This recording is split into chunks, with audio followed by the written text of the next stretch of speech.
갈라디아서 5장 16절로 26절 말씀입니다. 같이 한 목소리로 합독합니다. 시작. 내가 이르노니 너희는 성령을 따라 행하라. 그리하면 육체의 욕심을 이루지 아니하리라. 육체의 소욕은 성령을 거스리고 성령은 육체를 거스르니 이 둘이 서로 대적하므로 너희가 원하는 것을 너희가 만일 성령의 인도하시는 바가 되면 율법 아래 육체의 일은 분명하니 곧 음행과 더러운 것과 호색과 우상숭배와 주술과 원수 맺는 것과 분쟁과 시기와 분냄과 당짓는 것과 분열함과 이단과 투기와 술취함과 방탕함과 또 그와 같은 것들이라. 전에 너희에게 경계하노니 이런 일을 하는 자는 하나님의 나라를 유업으로 받지 못할 것이요 오직 성령의 열매는 사랑과 희락과 화평과 오래 참음과 자비와 양선과 충성과 온유와 절제니 이 같은 것을 금지할 법이 없느니라. 그리스도 예수의 사람은 육체와 함께 그 정욕과 탐심을 십자가에 못 박았느니라. 만일 우리가 성령으로 살면 또한 성령으로 행할지니 헛된 영광을 구하여 서로 노엽게 하거나 서로 투기하지 말지니라. 아멘. 할렐루야. 우리 좌우 인사하겠습니다. 사랑합니다. 축복합니다.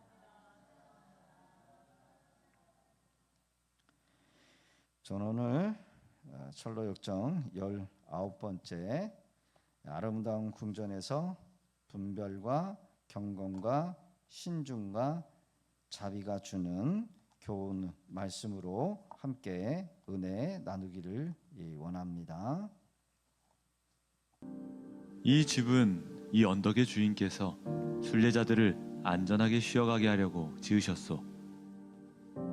문지기는 크리스천에게 어디서 왔으며 어디로 가는 길이냐고 물어보았다. 그리고 왜 밤늦게 왔는지 물어보았다. 크리스천은 정자에서 깜빡 잠이 들었던 이야기와 두루마리를 잃어버려서 다시 찾으러 갔던 일을 말했다. 그렇다면 우선 이 집에 한 아가씨를 부르지요. 그 아가씨가 당신의 이야기를 호의적으로 받아들이면 이 집의 규칙대로 나머지 가족들을 만나게 해줄 것이요. 문지기 파수꾼은 종을 울렸다.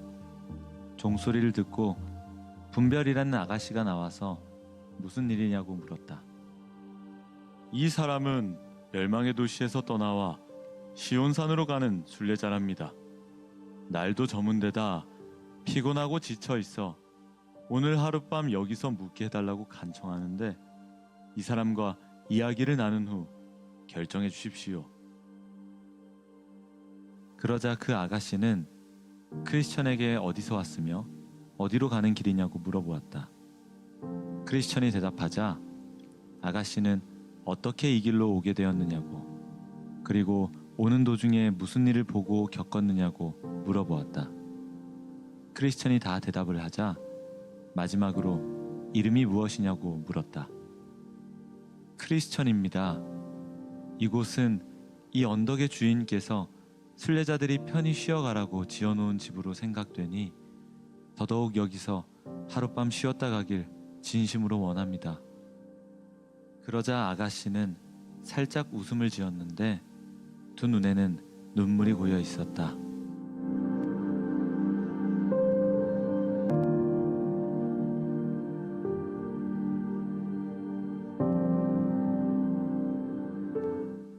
잠시 후에 아가씨가 말했다. 가족들을 2-3명 더 불러오겠어요. 그 아가씨는 문으로 뛰어가 경건, 신중, 자비를 불러왔다. 그들은 얼마간 크리스천과 이야기를 나눈 후에 그를 가족들에게 데리고 갔다. 가족들 여러 명이 크리스천을 맞이하기 위해 문 앞으로 나왔다. 주님의 축복을 받으신 분이여, 어서 들어오십시오. 이 집은 당신과 같은 순례자들을 기쁘게 맞아들이려고 언덕의 주인님께서 지으셨습니다. 크리스천은 머리 숙여 인사하고 그들을 따라 집 안으로 들어갔다. 저녁이 준비될 때까지는 시간이 남아 있으므로 신중과 경건과 자비는 크리스천과 이야기를 나누기로 했다. 경건은 크리스천에게 무슨 동기로 순례의 길을 시작하였으며 어떻게 해서 좁은 길을 택하였는지, 그리고 해석자의 집에서 무엇을 깨달았는지 질문하였다.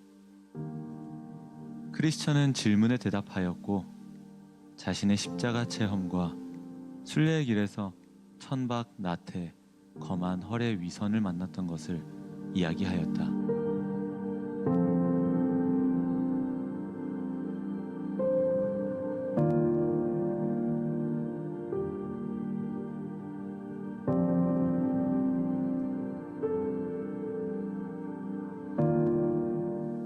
이어서 신중히 질문하였다. 간혹 떠나온 고향이 그리울 땐 없었나요? 있지요. 그러나 떠나온 고향을 생각하면 이제는 부끄러움과 실증을 함께 느낍니다. 그렇지만 이제는 하늘나라가 진정한 나의 본향입니다. 그 밖에 친했던 친구들이나 그곳에서 즐거웠던 일에 대한 미련은 없나요? 이제는 아닙니다. 이제 저는 육에 속한 모든 생각들을 슬픔으로 여기며 생각조차 하기 싫어요. 그러나 선을 행하려고 할 때 과거 나의 취했던 모습과 죄악들이 동시에 내 안에 일어나서 괴로울 때가 있답니다.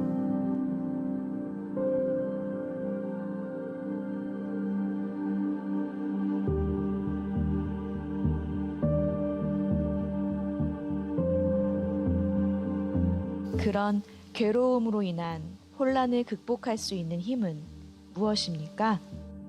내가 십자가에서 보았던 것을 생각할 때 그런 어지러운 생각에서 벗어날 수 있습니다.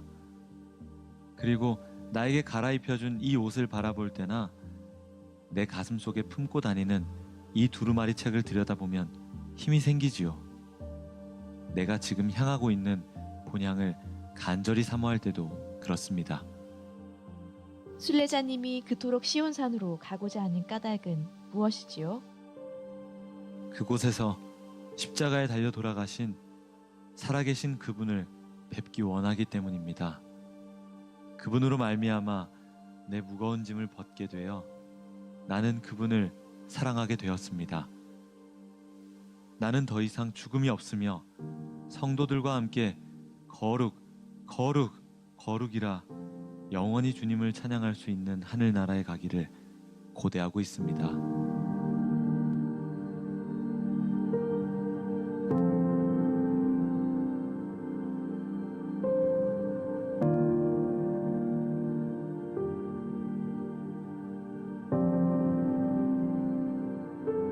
세 번째로 자비는 크리스천의 가정에 대해 질문하였다. 왜 가족과 함께 오지 않았는지, 그들과 같이 오기 위한 설득과 노력을 하였는지에 대해서 질문하였다. 아내는 세상적이고 물질적인 것에 미련을 갖고 있고 아이들은 젊음의 쾌락에 푹 빠져 제 말이 귀에 들리지 않았나 봅니다. 혹 당신의 무질서하고 성실하지 못한 행동으로 설득하지 못한 것은 아닐까요? 저도 제 생활을 자랑할 수는 없습니다. 과거 나의 생활을 돌이켜보면 부끄러운 점들이 많습니다. 그러나 하나님께 죄를 짓지 않기 위해 애썼고 이웃에게 해를 끼치지 않기 위해 노력했습니다. 가인은 자신이 한 일은 악하고 아우가 한 일은 하나님이 보시기에 의로웠기 때문에 아우를 몹시 미워했어요. 만약 그런 이유로 당신을 비난했다면 그것은 가족들 스스로 선해질 수 없다는 것을 보여주는 것이니 당신은 책임이 없습니다.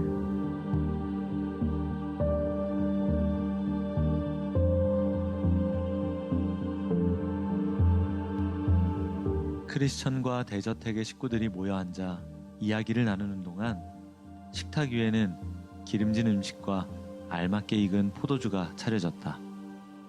그들은 저녁을 먹으면서 언덕의 주인에 대해 많은 이야기를 나누었다.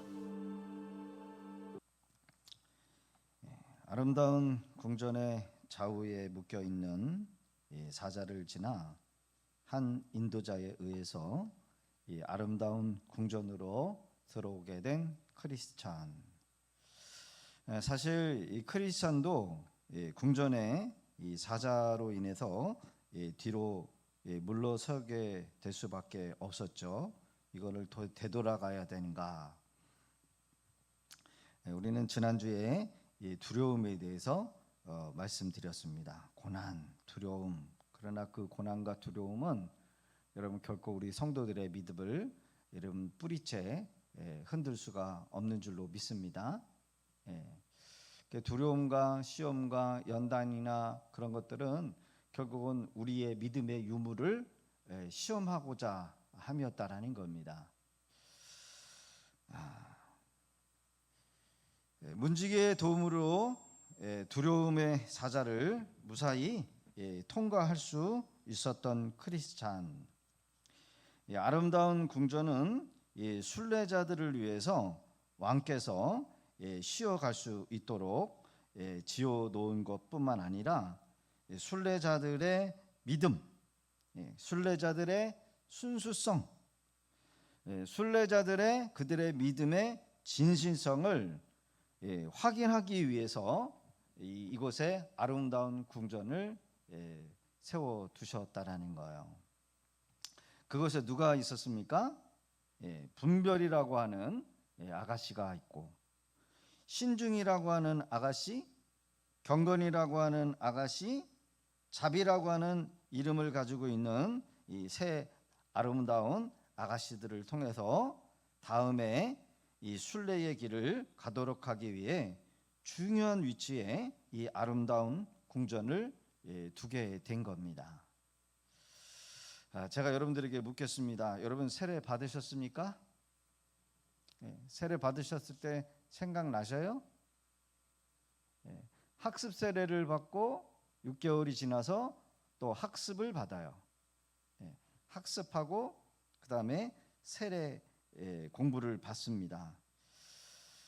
그러면은 세례 받을 때 어떤 분은 물속에 들어갔다가 나오시기도 하고, 어떤 분은 공식적으로 보이는 세례 예식을 통해서 성도들 앞에서 자신의 신앙의 고백을 하죠. 기억나십니까? 목사가 우리 세례 받는 자들을 세워놓고 질문을 던져요.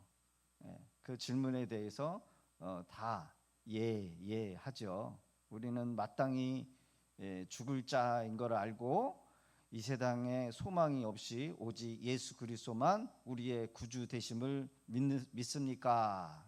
이런 질문들을 얘기를 해요. 근데 잘 기억이 안 나죠, 그렇죠? 기억이 잘 안 나요. 그냥 모든 게 어설프고 익숙치가 않아서 그냥 예로만 하는 그런 그밖에 안 나실 거예요. 그래서 여러분 교회에서 성도들 앞에 신앙의 고백을 하는 거죠.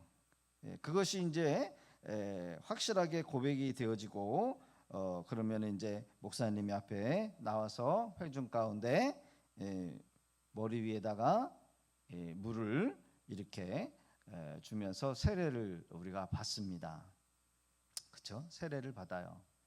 성부와 성자와 성령의 이름으로 세례를 주노라. 그러면서 이제 본격적인 교회의 가족이 되는 거예요.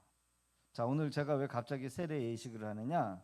바로 이 아름다운 궁전에서 이 세례 예식에 바로 이 신중, 분별, 경건, 자비라고 하는 이 아가씨를 통해서 이 사람의 신앙, 믿음 이것들을 뭐 하는 거예요? 점검하는 겁니다.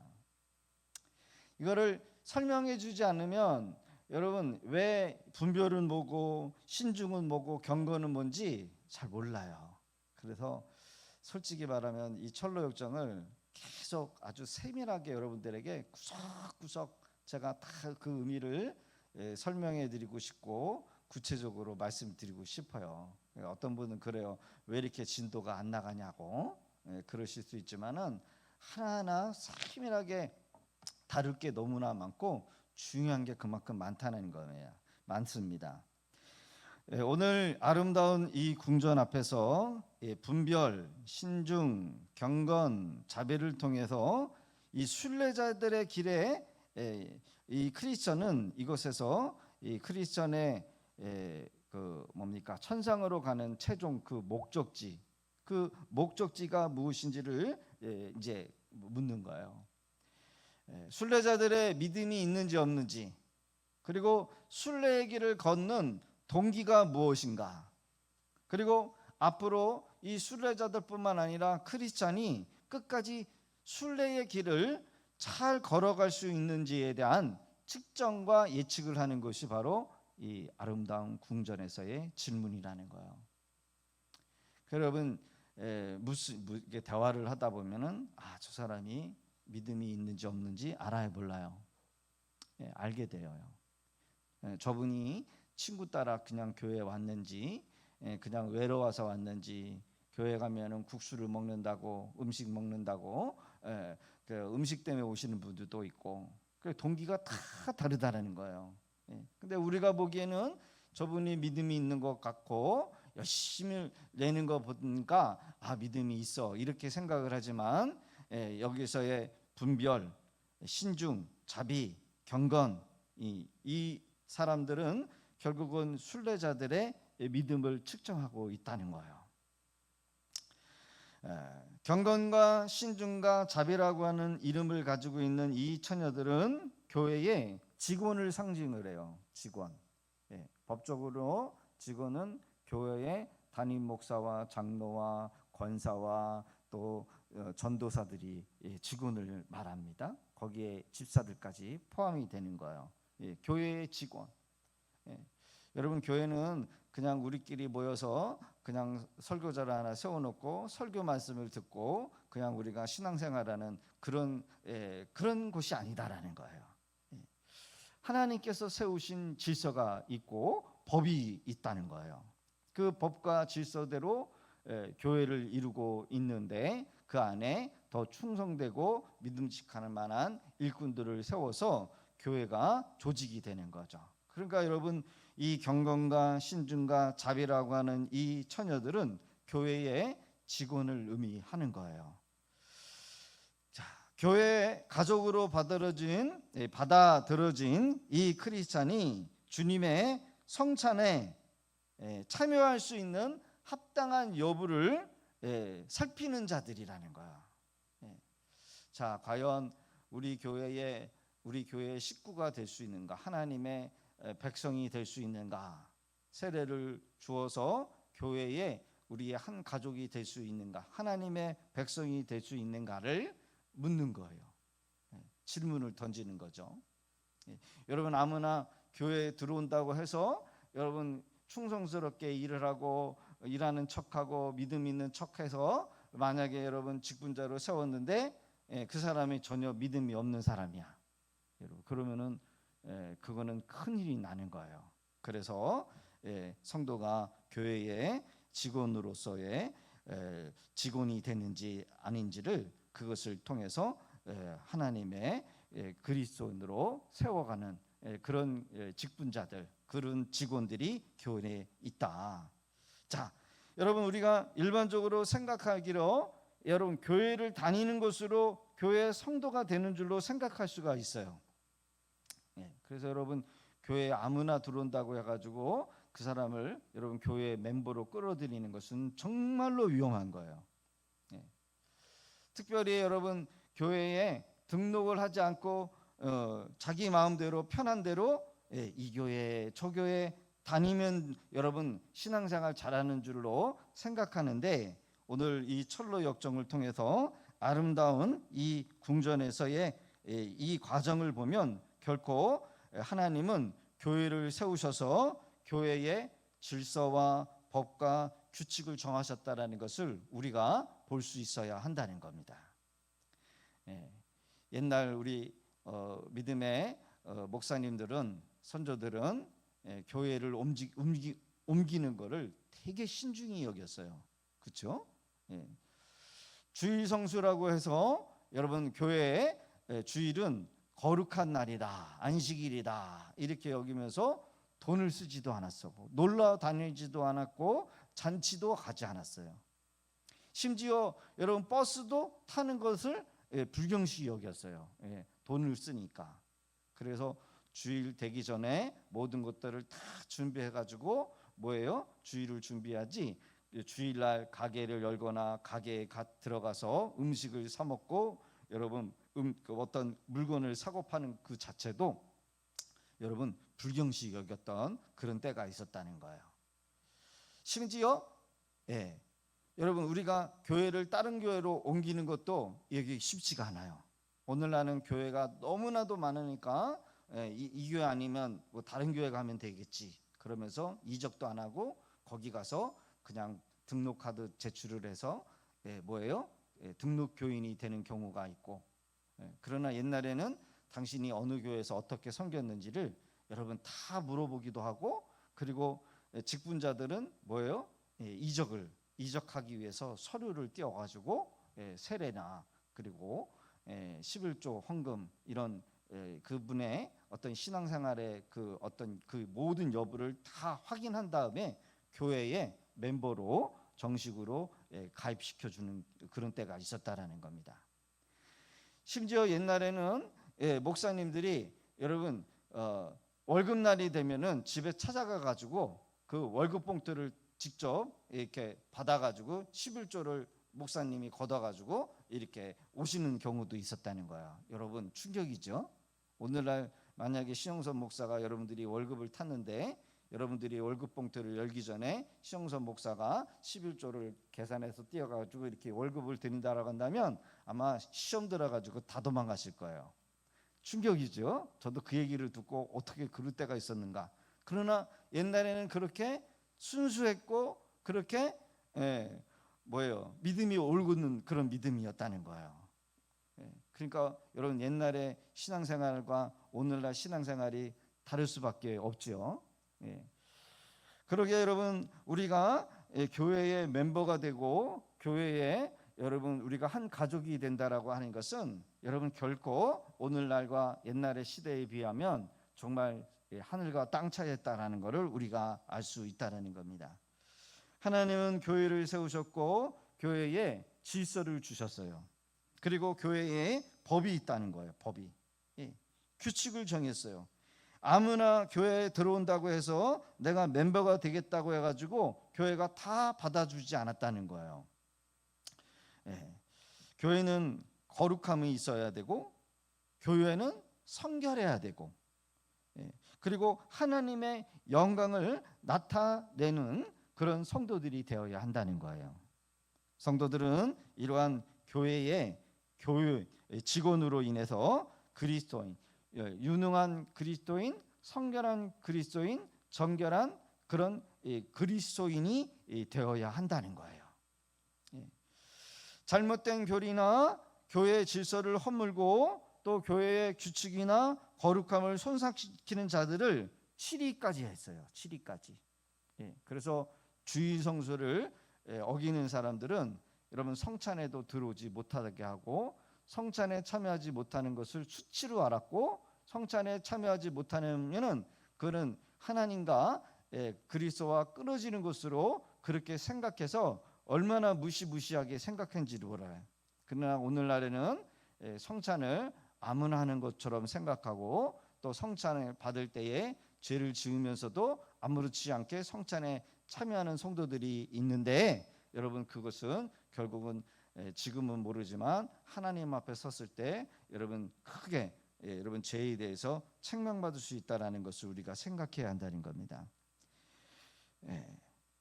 죄에 대해서 심판에 대해서 오늘 이 분별과 신중과 경건과 자비를 통해서 여러분 두려움을 갖게 됩니다.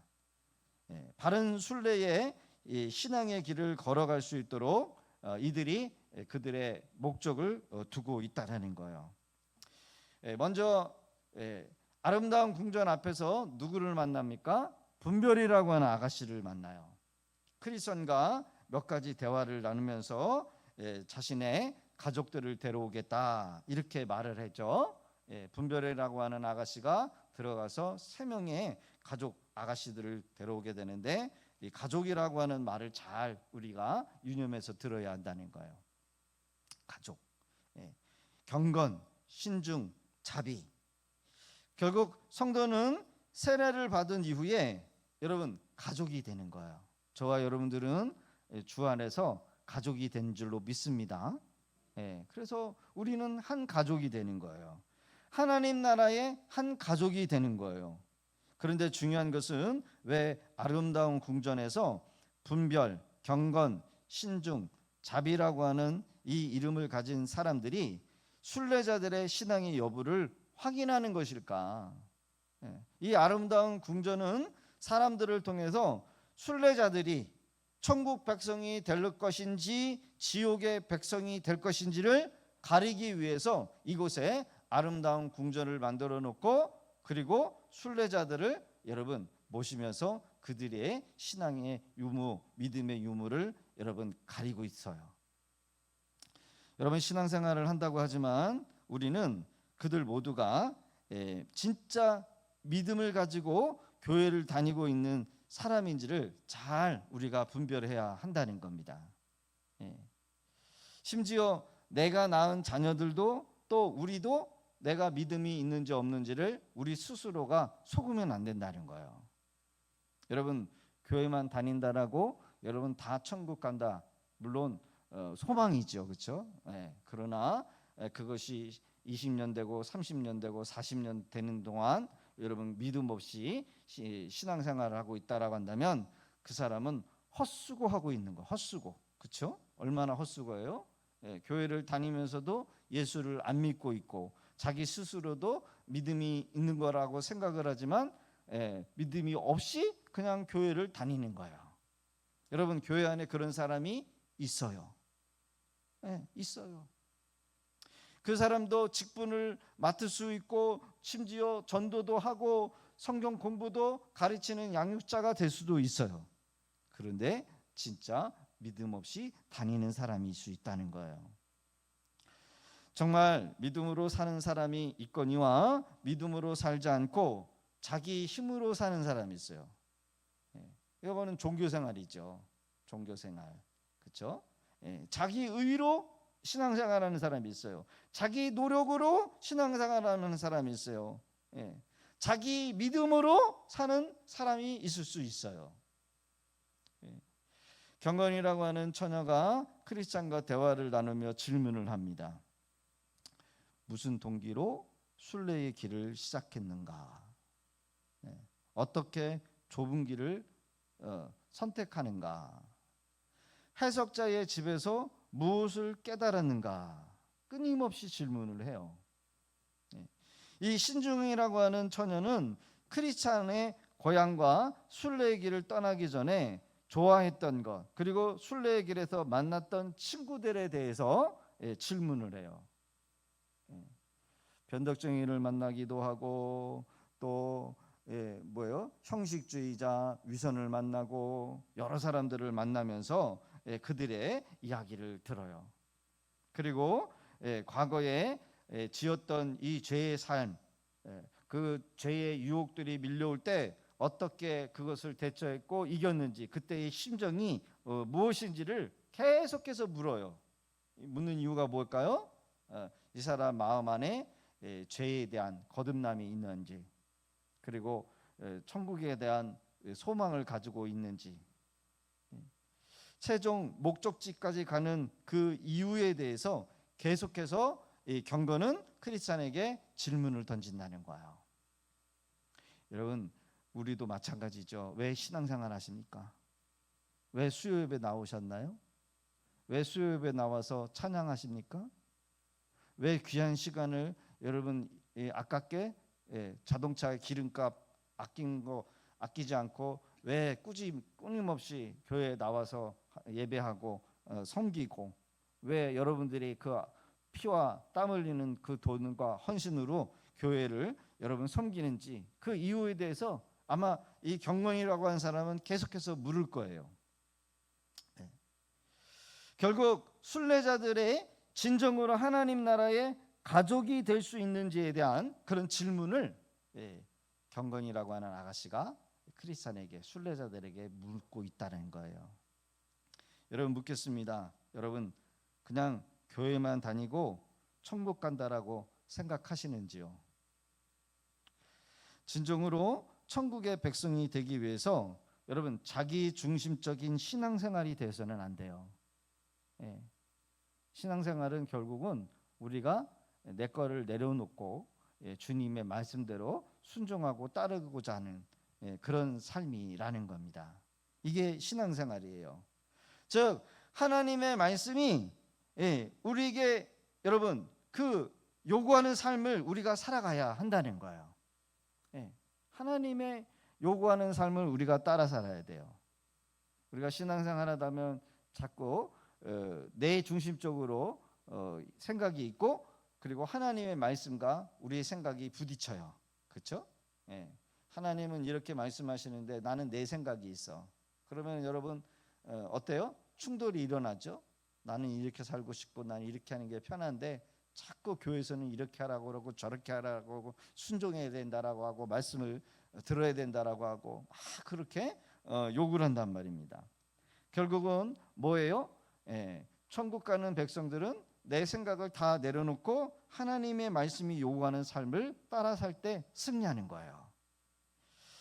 성령에 이끌리는 삶을 살아야 돼요.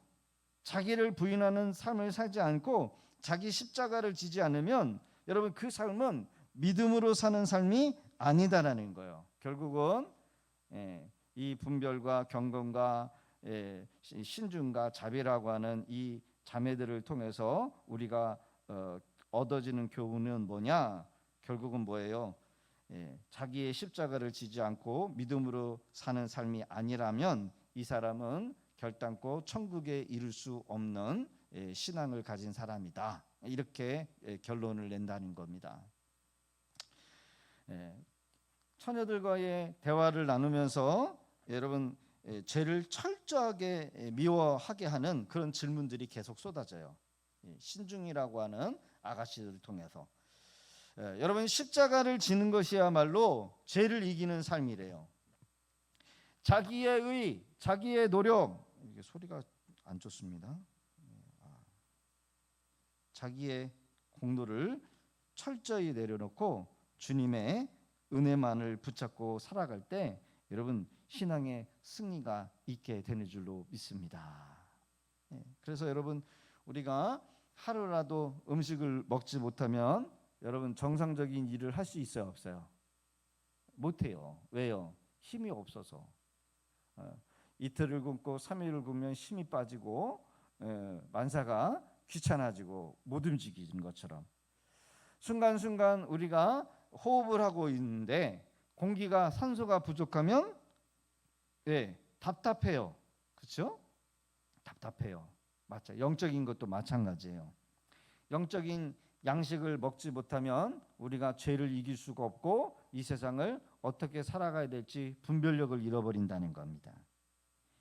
한마디로 성도가 하나님의 영적인 말씀을 먹지 못하면 결국은 죄를 이기는 삶을 살지 못해요. 성도가 기도하지 못하면 주님과의 관계가 흐려지고 멀어지기 때문에 여러분 우리가 주님의 뜻을 몰라요.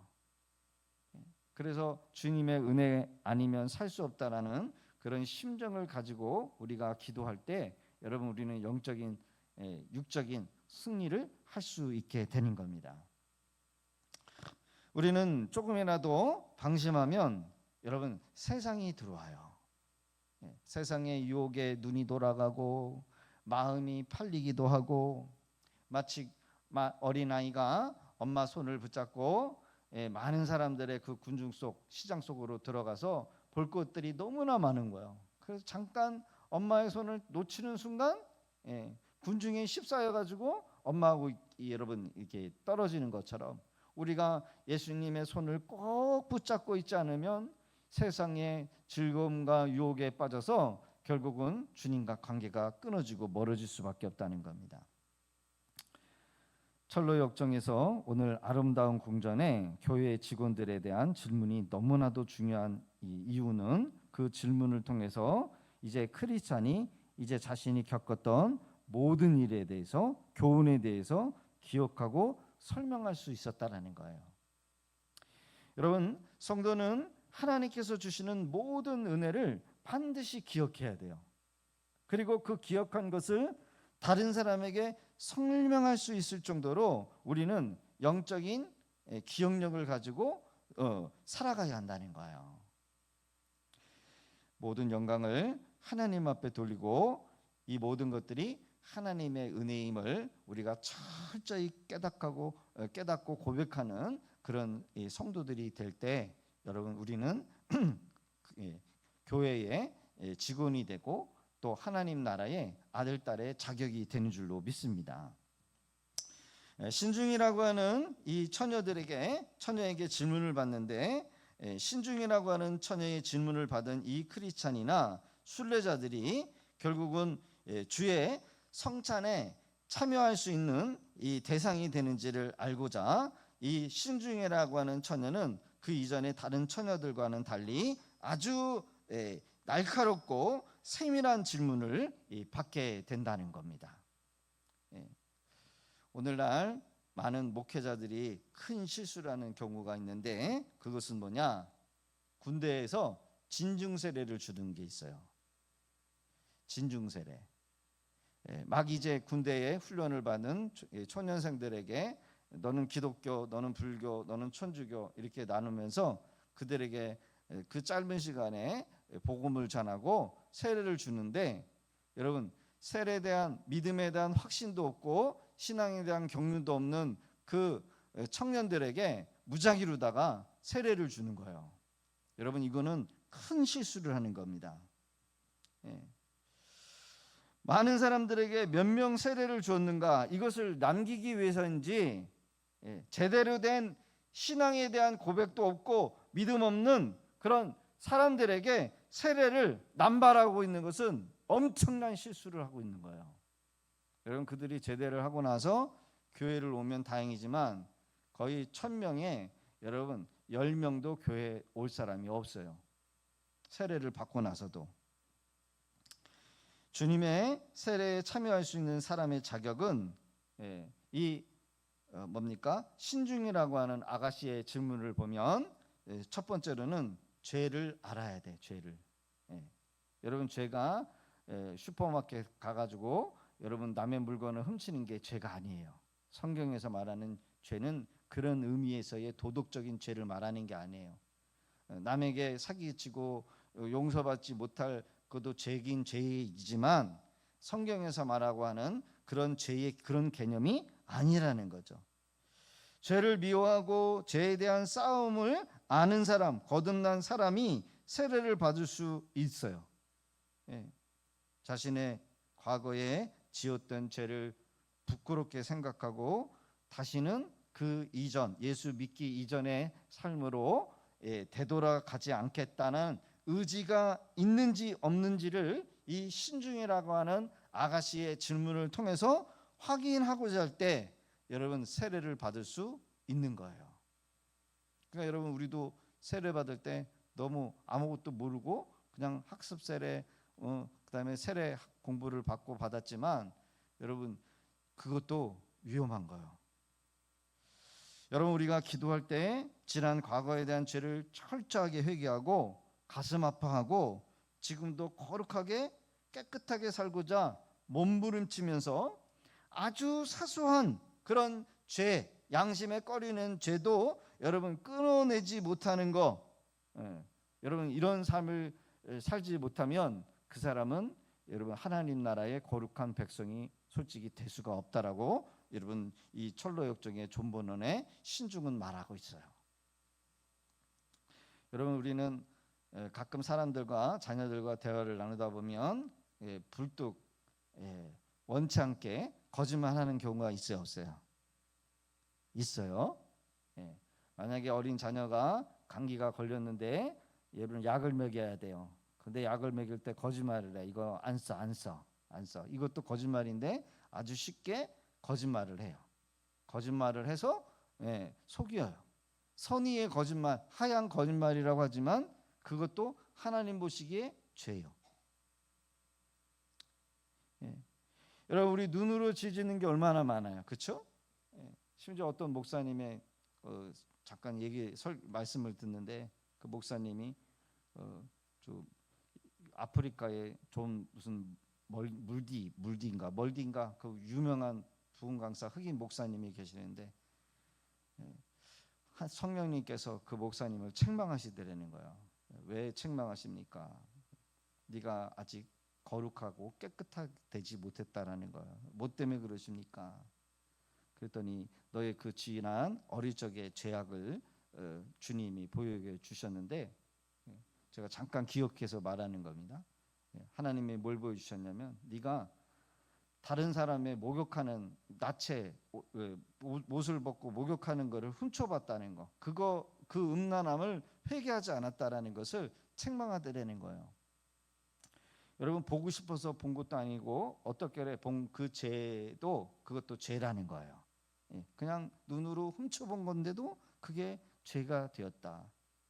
그런 사소한 것까지 여러분 하나님은 다 들춰내서 우리의 과거의 그 부끄러운 것들을 추하게 여기도록 만들게 하고 부끄럽게 생각게 만들어서 다시는 그 이전의 삶으로 되돌아가지 않겠다라고 하는 그런 의지가 있는 자만이 천국 백성이 될 수 있고 천국의 순례자의 길을 완성할 수 있다라고 말을 하고 있어요. 지금도 우리 하나님은 우리가 계속해서 거룩해지고 깨끗해지기를 몸부림치면서 사소한 것을 끊어내는 그런 민감한 가운데 우리의 경건을 요구하고 계시다. 신중이라고 하는 이 처녀를 통해서 성도는 거짓으로 신앙생활하고 있는지 진정으로 그가 하나님 앞에 회개의 열매를 맺고 살아가는지를 말씀하고 있어요. 에레미야 31장 19절의 기록을 보면 회개의 열매는 죄를 미워하고 죄와 싸우는 것이다. 에레미야 31장 19절의 기록을 보면 내가 돌이킨 후에 뉘쳤고 내가 교훈을 받은 후에 내 볼기를 쳤사오니 이는 어렸을 때의 치욕을 지음으로 부끄럽고 욕됨이니이다 하도다. 한마디로 회개의 열매는 죄를 미워하는 거라는 거야. 죄를 미워한다.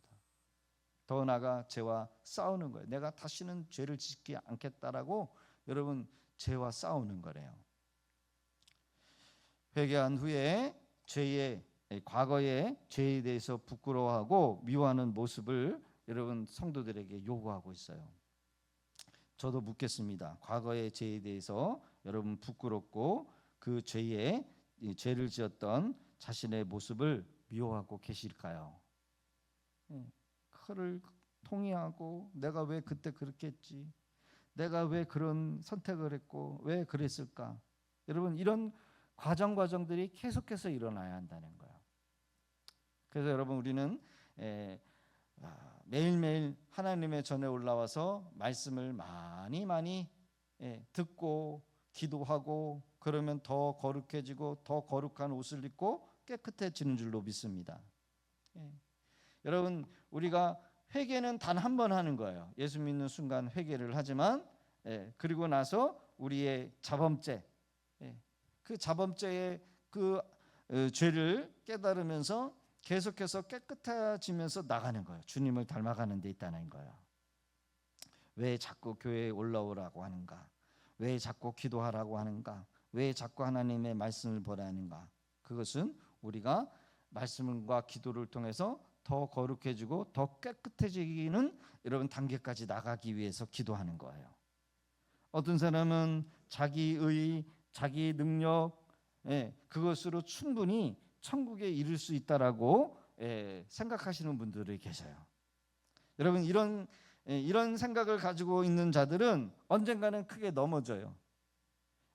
그리고 그릇된 자들을 만나서 그릇된 길로 낭패를 당할 수가 있어요. 한마디로 믿음의 파선을 당할 수 있다라는 거예요. 크리스천이 여러분 이런 아름다운 궁전에 이르기까지 여러분 변덕쟁이도 만났고 미련한 사람도 만났고 길을 가다가 여러분 그 순례의 길에서 이탈해 가지고 늦게까지 계속해서 영적인 잠을 자고 있는 그런 게으름과 거드름도 만난 적이 있고, 좁은 길을 가는데 어떤 사람은 좁은 길 가기 싫어가지고 여러분 담을 타고 넘어온 형식주의자와 위선이라고 하는 사람도 만났어요.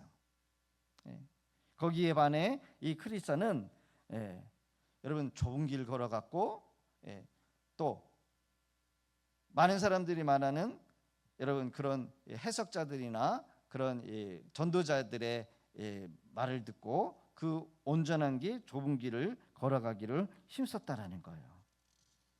여러분 신중과 대화를 통해서 우리에게 중요한 교훈과 성도들이 잊지 말아야 될 교훈들이 있다라는 겁니다.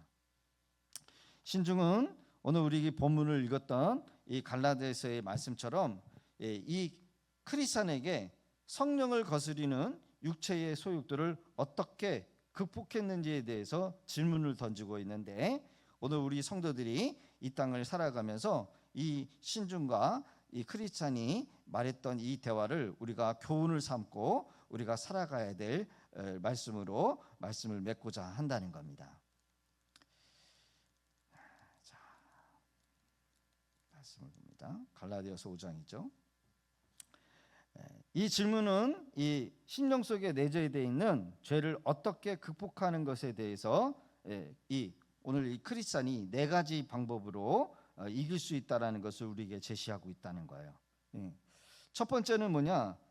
바로 십자가를 바라보는 삶이 여러분 성령을 거스르지 않고 육신의 소욕을 이길 수 있는 방법이라는 거예요. 갈라디아서의 말씀에 보면 성령의 열매가 있고 육신의 열매가 있죠. 우리가 혈기를 부리고 싸우고 다투고 미워하고 증오하면 여러분 육신의 열매가 맺어지게 되고, 육신의 열매는 성령을 거스려요. 그리고 육신의 열매를 많이 맺게 되면은 결국은 우리가 믿음을 잃어버리고 사망 가운데 거하게 되는 거예요. 한마디로 지옥에 떨어진다는 거예요. 여러분 분내고 혈기내고 여러분 육신의 정욕대로 사는 게 여러분 뭘 그렇게 대단한 겁니까? 라고 생각을 하지만 여러분 하나님의 법과 세상의 법과는 달라요. 그렇죠? 자 16절 17절 시작.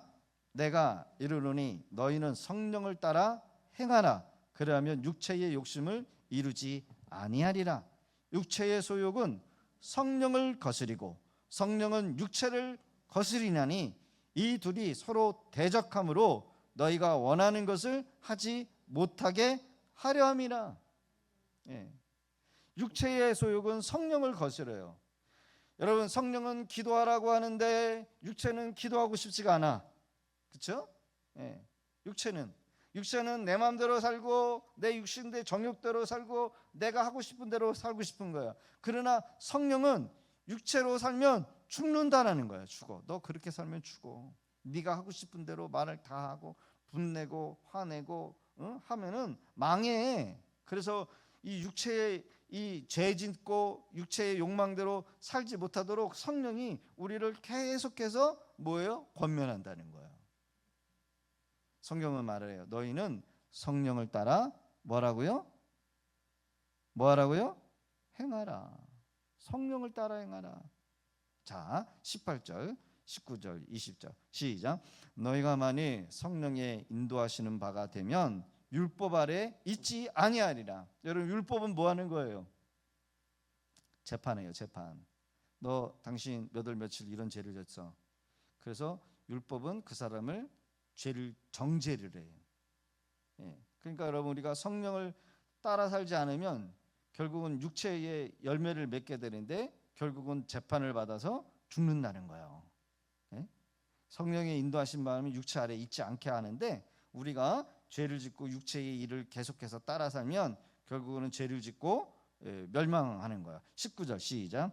육체의 일은 분명하니 곧 음행과 더러운 것과 호색과 우상숭배와 주술과 원수 맺는 것과 분쟁과 시기와 분냉과 당짓는 것과 분열함과 이단과 투기와 술취함과 방탕함과 또 그와 같은 것들이라. 전에 너희에게 경계한 것 같이 경계하노니 이런 일을 하는 자들은 하나님의 나라를 유업으로 받지 못할 것이요. 아멘. 육체의 일은 분명하니 음행 우리 몸으로 죄 짓는 것들이죠. 그리고 음행은 또 영적으로 만약에 무당을 찾아서 점친다든지 안 좋은 사람들을 만나가지고 교제를 한다든지 이런 것들이 음행이요. 그렇죠? 더러운 것, 우리의 몸을 깨끗하게 해야 되는데 여러분 더럽게 만드는 거, 그렇죠? 호색이 뭐예요? 여자 좋아하는 거, 호색이래요. 20절에 우상숭배, 주술, 뭐 사주팔자 보는 거, 여러분 신문 쪽지에 여러분 뭐 이렇게 그런 사주팔자 이런 거 보는 것도 다 뭐예요? 신접하는 거예요. 귀신들하고 접하는 거예요. 타로 같은 거 여러분 아무것도 아니라 야 심심해서 한번 봐. 그런 거 한번 빠지면 결국은 귀신에 사로잡히는 거예요. 그렇죠? 원수 맺는 거, 여러분 원수 맺으면 안 돼요. 우리는 그렇죠? 나하고 생각이 다르다고, 정치 색깔이 다르다고, 여러분 원수 맺으면 안 돼요. 교회 안에서 여러분 원수 맺어서도 안 돼요. 그렇죠? 나하고 생각이 다르고 당짓는 거, 분쟁, 분냄, 성질내는 거, 이것도 여러분요 육신의 일이에요. 성령을 거스려요. 당짓는 거, 끼리끼리 모여가지고 세력 형성하고 반대파 만드는 거. 여러분 직장에서 여러분 그런 거 있잖아요. 그렇죠? 직장에서 끼리끼리만 하고 누구 뒷담하고 여러분 그런 거 좋아하는 거, 그거 당짓는 거고, 그 분열. 그 사람만 가면 분열만 일어나. 그렇죠? 분열. 이단 똑같아요. 여러분 이런 것들이 아무것도 아니라는 거지만 성령을 거스리는 것이다. 그러기에 이 신중은 이 크리스찬에게 이러한 것들, 육신의 것들을 이길 수 있는 것에 대한 것을 제시를 했는데 크리스찬은 이미 그 이유에 대해서, 그 방법에 대해서 알고 있어요. 크리스찬은 4가지 방법. 여러분 우리가 육체의 소욕을 이길 수 있는 첫 번째 방법 따라해 봅시다. 십자가를 바라보는 것. 뭘 바라본다고요? 십자가를 바라보는 것. 여러분 십자가를 바라본다고 해서 이 목걸이에 십자가를 세웠고 집에다 십자가 걸어놓는 그런 의미가 아니라, 여러분 십자가 뭐예요? 예수님이 내 죄 때문에 죽으셨다라는 거. 내 죄 때문에 나를 살리고자 예수님이 비극적으로 그 무지묵지한 십자가에서 죽으시는 그 사건을 계속해서 우리가 묵상하며 나갈 때에 육체의 소욕을 이길 수 있다. 두 번째, 의의 겉옷을 바라보는 거래요. 의의 겉옷을. 크리스찬이 순례의 길을 걸을 때에 무거운 짐을 등에 지었어요. 그렇죠? 무거운 짐을 등에 지었을 때 여러분 그 무거운 짐이 벗겨졌어요? 안 벗겨졌어요? 안 벗겨졌어요. 언제 벗겨졌습니까? 십자가 앞에 섰을 때 자동으로 벗겨졌어요. 여러분 세상에 사는 삶은 무거운 무지막지한 십자가를 지고 사는 삶이에요.